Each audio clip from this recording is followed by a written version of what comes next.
नमस्कार दोस्तों, मैं हूं सरिता और स्वागत करती हूं एस फॉर स्टोरी में। आज आपके लिए लाई हूं बहुत ही मजेदार कहानी। तो देर न करते हुए चलिए कहानी को शुरू करते हैं। बहुत साल पहले हिम्मत नाम नगर में दो पक्के दोस्त धर्म बुद्धि और पाप बुद्धि रहा करते थे। एक दिन पाप बुद्धि के मन में आया कि क्यों न दूसरे नगर जाकर कुछ पैसे कमाया जाए। इतना सोचते सोचते पाप बुद्धि के मन में आया कि वो धर्म बुद्धि को साथ लेकर जाएगा, जिससे दोनों खूब सारा धन कमाएंगे और फिर लौटते समय वो धर्म बुद्धि से उसका पैसा किसी तरह हड़प लेंगे। अपनी चाल को पूरा करने के लिए उसने धर्म बुद्धि को दूसरे शहर जाने के लिए मना लिया। दोनों अपने नगर से सारा सामान लेकर दूसरे शहर पहुंच गए। कुछ महीनों वहीं रहकर धर्म बुद्धि और पाप बुद्धि ने सामान को अच्छी कीमत पर बेचा। जब दोनों एक दिन अपने नगर की ओर लौटने लगे, पाप बुद्धि अपने दोस्त धर्म बुद्धि को जंगल के रास्ते से लेकर आया। रास्ते पर चलते चलते पाप बुद्धि ने धर्म बुद्धि से कहा,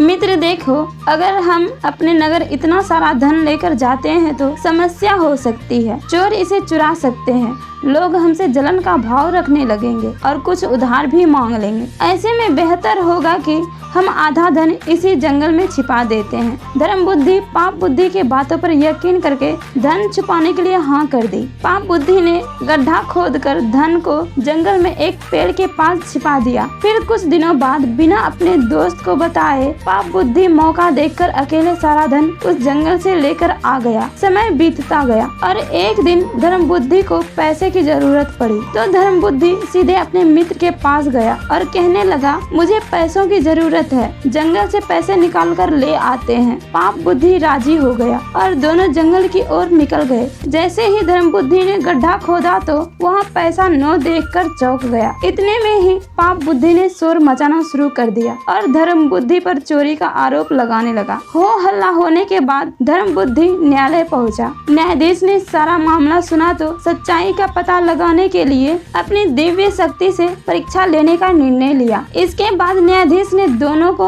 आग में हाथ डालने का आदेश दिया। चतुर पाप बुद्धि ने कहा, अग्नि में हाथ डालने की कोई जरूरत नहीं है, खुद वन देव मेरी सच्चाई की गवाही देंगे। न्यायाधीश ने उसकी बात मान ली। धूर्त पाप बुद्धि पास के ही एक सूखे पेड़ में छिप गया। जैसे ही न्यायाधीश ने वन देवता से पूछा कि आखिर धन की चोरी किसने की है, तो जंगल से आवाज आई, धर्म बुद्धि ने चोरी की है। इतना सुनते ही धर्म बुद्धि ने जिस पेड़ की तरफ से आवाज आई उसी पेड़ को आग के हवाले कर दिया। आग लगते ही पेड़ से चिल्लाते हुए पाप बुद्धि बाहर निकला और झुलसी हालात में सारा सच बयां कर दिया। सच्चाई का पता चलते ही न्यायाधीश ने पाप बुद्धि को फांसी की सजा सुना दी और धर्म बुद्धि को उसके पैसे दिलवा दिए। तो यह कहानी हमारी यहीं समाप्त होती है। उम्मीद है कि आपको यह कहानी अच्छी लगी है। अगर अच्छी लगी हो तो अपनी राय कमेंट बॉक्स में जरूर दें और ऐसे ही कहानी को सुनने के लिए मेरे एस फॉर स्टोरी को सब्सक्राइब जरूर कर लें और बेल आइकन को प्रेस कर लें ताकि जो भी नई कहानी मैं अपलोड करूं वह आप तक सबसे पहले पहुंच सके। तब तक के लिए अपना ध्यान रखें